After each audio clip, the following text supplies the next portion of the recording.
एक बार बुद्ध के कुछ शिष्यों ने बुद्ध से पूछा, आप हमेशा प्रेम से भोजन करने को क्यों कहते हैं? आप भोजन संतुलित मात्रा में ही लेने को क्यों कहते हैं?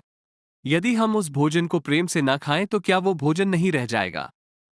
यदि हम बहुत अधिक भोजन कर लें तो क्या वो जहर का काम करेगा? बुद्ध ने कहा कि हम जैसा भोजन करते हैं, हमारे विचार वैसे ही बन जाते हैं। यहाँ भोजन से बुद्ध का मतलब इन सभी चीजों से है जो भी हम लेते हैं, चाहे वो भोजन हो या जानकारी, ये दोनों ही चीजें हमारे जीवन को गहराई से प्रभावित करती हैं। बुद्ध अपने शिष्यों से कहते हैं, मैं तुम्हें एक छोटी सी कहानी सुनाता हूं, इससे तुम्हें बेहतर ढंग से समझने में मदद मिलेगी। एक समय की बात है, एक साधु जंगल में अपनी कुटिया बनाकर रहता था। जो भी उनके पास अपनी समस्या लेकर जाता है वे तुरंत उसकी समस्या का समाधान कर देते हैं। धीरे धीरे आसपास के गांवों से भी लोग अपनी समस्याओं का समाधान जानने के लिए उस साधु के पास आने लगे और वह सभी की समस्याओं का समाधान करते हैं। धीरे धीरे उनकी प्रसिद्धि गांव से शहर और शहर से राजधानी तक फैल गई। ऋषि की प्रसिद्धि उस राज्य के राजा के कानों तक पहुंची। तो एक दिन राजा अपने सेनापति और मंत्री के साथ उस साधु से मिलने गए। राजा ने साधु से कहा, महाराज, मैंने आपके बारे में बहुत चर्चा सुनी है। मैंने सुना है कि आपके पास हर समस्या का समाधान है, इसलिए मुझे लगता है कि हमारी राज्य अदालत में आपकी सबसे ज्यादा जरूरत है, जहां लोग हर दिन नई समस्याएं लेकर आते हैं। आप यहां जंगल में अपना समय क्यों बर्बाद कर रहे हैं? आपको यहां उचित भोजन भी नहीं मिलेगा। जंगली फलों को तोड़कर खाना चाहिए। पत्थरों पर सोना पड़ेगा। आप हमारे साथ हमारे महल में आए, वहां आपको हर सुविधा दी जाएगी। खाने के लिए स्वादिष्ट व्यंजन होंगे, आप इनका स्वाद लीजिए। आप यहां अपना समय क्यों बर्बाद कर रहे हैं?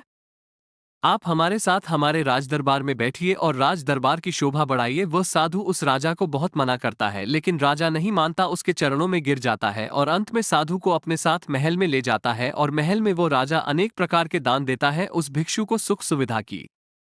धीरे धीरे समय बीतता जाता है और इसके साथ ही धीरे धीरे साधु का व्यवहार भी बदल जाता है। आपको यकीन नहीं होगा कि उस राजा के महल में रहते रहते उस साधु का व्यवहार पूरी तरह से बदल जाता है। ये बात उस साधु को भी समझ नहीं आती।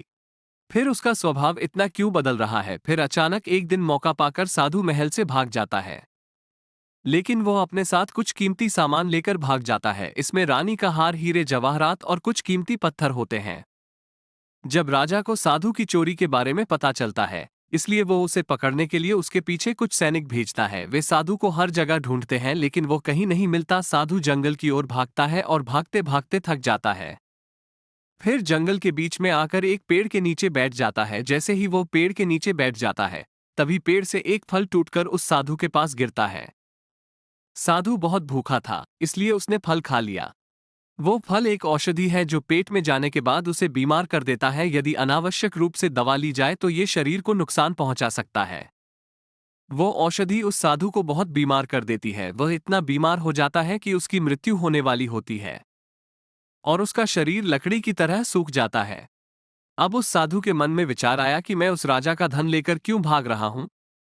मैं तो एक साधु था, न जाने मुझे क्या हो गया कि मैं ये धन लेकर व्यर्थ नहीं भाग रहा हूं। यह विचार आते ही वो साधु आत्मग्लानि से भर जाता है। वो बहुत पश्चाताप करता है और महल में वापस चला जाता है और राजा का धन लौटाने लगता है और साधु से पूछता है कि तुम्हें कब लौटाना था? तो फिर आप ये धन लेकर क्यों भाग गए? ये सुनकर साधु राजा से कहता है, क्षमा करें महाराज, लेकिन पिछले कुछ महीनों से मैंने आपका भोजन खाया, इसलिए मैंने बिल्कुल आपके जैसा ही सोचा।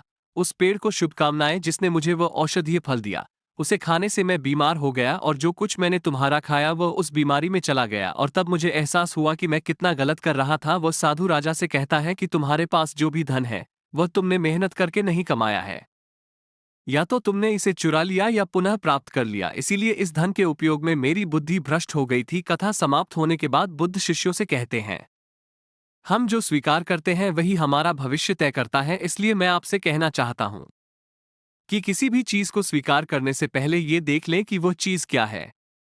आप जो लेने जा रहे हैं वो कहां से आता है? क्या ये पाप से आता है? क्या ये क्रोध या ईर्ष्या से आता है या प्यार से आता है? क्योंकि आप जो भी लेते हैं, चाहे वो भोजन हो या विचार, ये दोनों तय करते हैं कि आपका भविष्य कैसा होगा। दोस्तों, मुझे उम्मीद है कि आपको इस कहानी से कुछ सीखने को मिला होगा।